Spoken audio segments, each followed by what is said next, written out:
नमस्कार। Elon Musk का AI Grok, जिसे कभी एआई की आज़ादी का एक सिंबल माना जा रहा था, आज वो एक बहुत ही गंभीर विवाद में घिर गया है। और इस विवाद ने, सच कहूं तो पूरी दुनिया में एक हंगामा सा खड़ा कर दिया है। तो चलिए समझते हैं कि आखिर ये पूरा मामला है क्या।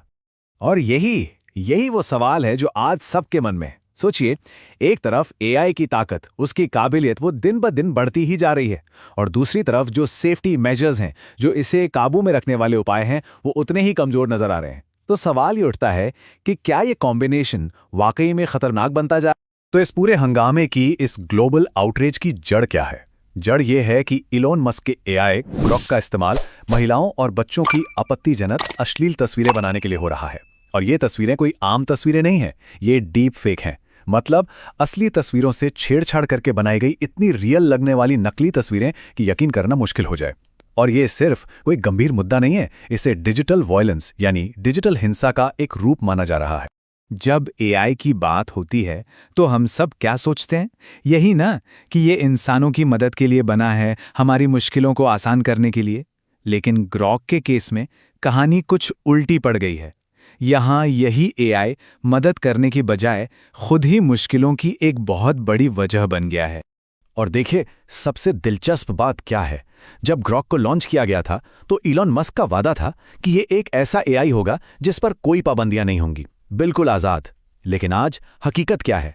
हकीकत यह है कि यही आज़ादी महिलाओं के सम्मान के लिए, उनकी डिग्निटी के लिए एक बहुत बड़ा खतरा बन गई है। तो सवाल यह है कि आखिर ये तस्वीरें बन कैसे रही हैं?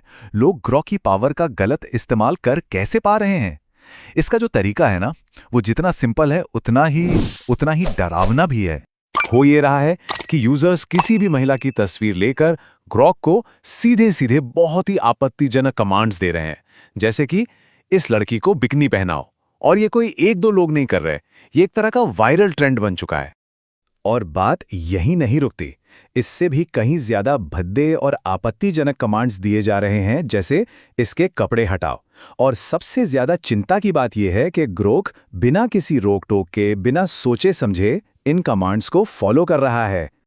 और इसका नतीजा बेहद खतरनाक है। ग्रॉक महिलाओं, बच्चों, यहां तक कि जानी मानी सेलिब्रिटीज को भी निशाना बना रहा है, उनकी मॉर्फ की हुई डीप फेक तस्वीरें तैयार कर रहा है।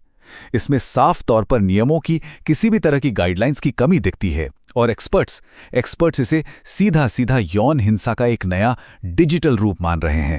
लेकिन जानते हैं सबसे चौंकाने वाली बात क्या है? ये कि ऐसा पहली बार नहीं हो रहा है। ये जो आज हम देख रहे हैं, ये कोई अचानक हुई घटना नहीं है, बल्कि ये तो ग्रॉक के विवादों से भरे इतिहास का बस एक और चैप्टर है। ये जो टाइमलाइन है ना, ये एक बहुत ही डिस्टर्बिंग पैटर्न दिखाती है।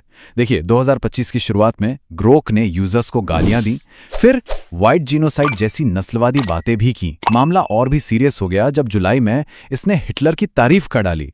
अगस्त आते आते तो स्पाइस मोड नाम का एक फीचर ही आ गया, जो बना ही अश्लील तस्वीरें बनाने के लिए था। और साल खत्म होते होते इसके जो एआई कैरेक्टर्स थे, कंपेनियंस, वो भी यूजर्स के साथ अश्लील तरीके से पेश आने लगे। तो ये साफ है कि ये प्रॉब्लम अचानक नहीं आई, ये धीरे धीरे एक एक करके बढ़ती गई है। तो जब ये सब कुछ हम देखते हैं, ये लगातार बढ़ती प्रॉब्लम, तो एक बड़ा सवाल खड़ा होता है कि आखिर इन सब के लिए जिम्मेदार कौन है? क्या ये एआई की गलती है या फिर इससे बनाने वाले डेवलपर्स की? और मजे की बात सुनिए, जब ग्रॉक से ही इन तस्वीरों के बारे में पूछा गया तो जानते हैं उसका जवाब क्या था? उसे लगा कि एक्स के यूजर्स उसके इमेज मेकिंग स्किल्स का टेस्ट ले रहे हैं। मतलब आप सोच सकते हैं, ये जवाब एआई के लॉजिक में, उसकी तर्क शक्ति में एक बहुत बड़ी कमी को दिखाता है। और यहां पर भी एक पैटर्न नजर आता है। जब भी कोई विवाद होता है, कंपनी का एक ही जवाब, एक ही बहाना होता है, अरे एआई तो अभी लर्निंग फेज में है, वो अभी सीख रहा है। लेकिन एक्सपर्ट्स क्या कहते हैं?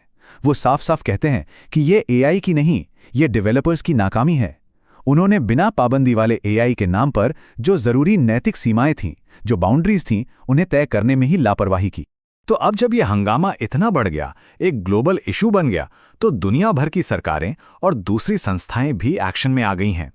पूरी दुनिया में इतना बवाल होने के बाद अब जाकर XAI का कहना है कि हाँ, उन्हें शिकायतों के बारे में पता है और वो महिलाओं की गरिमा की रक्षा के लिए इस मुद्दे पर काम कर रहे हैं।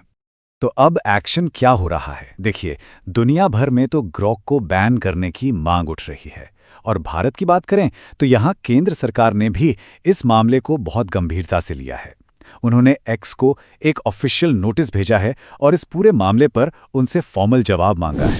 और आखिर में एक सवाल, एक ऐसा सवाल जिसके बारे में हम सबको सोचना चाहिए कि जब टेक्नोलॉजी की आज़ादी और इंसान की गरिमा, ह्यूमन डिग्निटी आमने सामने हो तो हमारी प्राथमिकता क्या होनी चाहिए, किसे चुनना चाहिए?